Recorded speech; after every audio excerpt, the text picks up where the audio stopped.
So we are talking about the movie The Other Side of the Door, directed by Joanne Roberts, at least I think that's how you say your name, and stars Sarah Wayne Callies, who you may know from The Walking Dead, among other things, and Jeremy Sisto, who is a professional mumbler. So the story here basically focuses on a couple who decide to basically live in India because they have like an antiques business that they're doing up there. And one day there's a tragic road accident and they lose their young son, and the wife, played by Sarah Wayne Callies, basically is racked with guilt. She feels it's her fault. She was the one that was driving.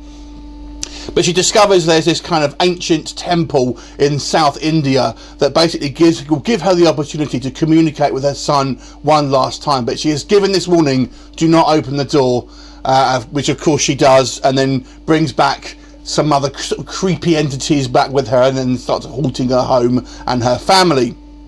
So the story is, I have to say, somewhat cliche. We'll go with the positives first of all. I actually quite love the fact that this wasn't set in America. I didn't realise it was set in India, to be honest with you. But the whole film is all set in India. I'm not quite sure if that's where it was all filmed, but it is all set in India. So you do have a little bit of a different flavour to it. I really like some of the locales that they sort of use, and the kind of a different type of aesthetic. The scenes in the actual kind of temple themselves, which is towards the beginning of the film, I thought were very creepy and looked really good. I really like the temple scenes. And there are a couple of kind of creepy moments. It all has a kind of fairly well produced, kind of polished feel to it. In regards to the kind of the negatives here, I have to say this is just a horror film by the numbers, and it really annoys me because there's some things that kind of don't make sense, and it really falls into these kind of typical horror cliches. We'll talk about the kind of the most obvious one. The title, "Don't Open the Door," basically is the warning that she's given. But why? You just accept it. Don't open the door. Okay, I'll just accept the reason why. She's not, there's no reason why it's given. Just don't open the door, which I found annoying. And the fact that the kind of the woman then goes without her husband.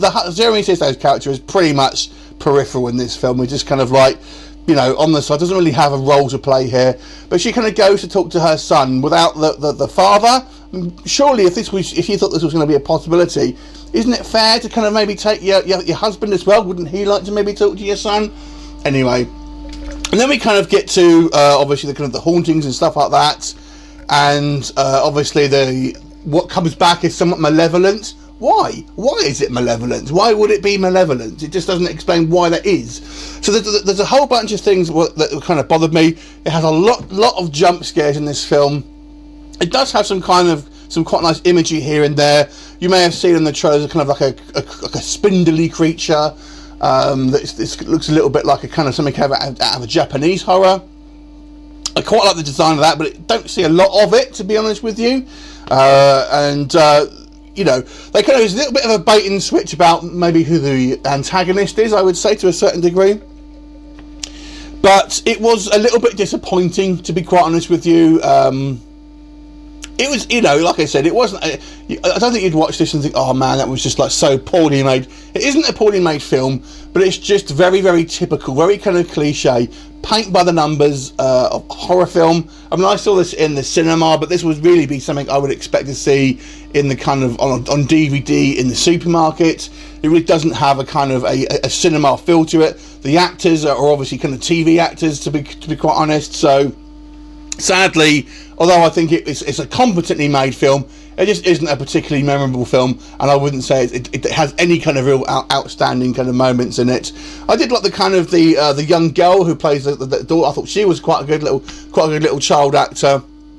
But overall, pretty forgettable, but certainly not a terrible film. I'll give this film a 4.5 out of 10. Have you seen it? What do you think of it? Leave me a comment, and I'll look forward to seeing you next time. Bye for now.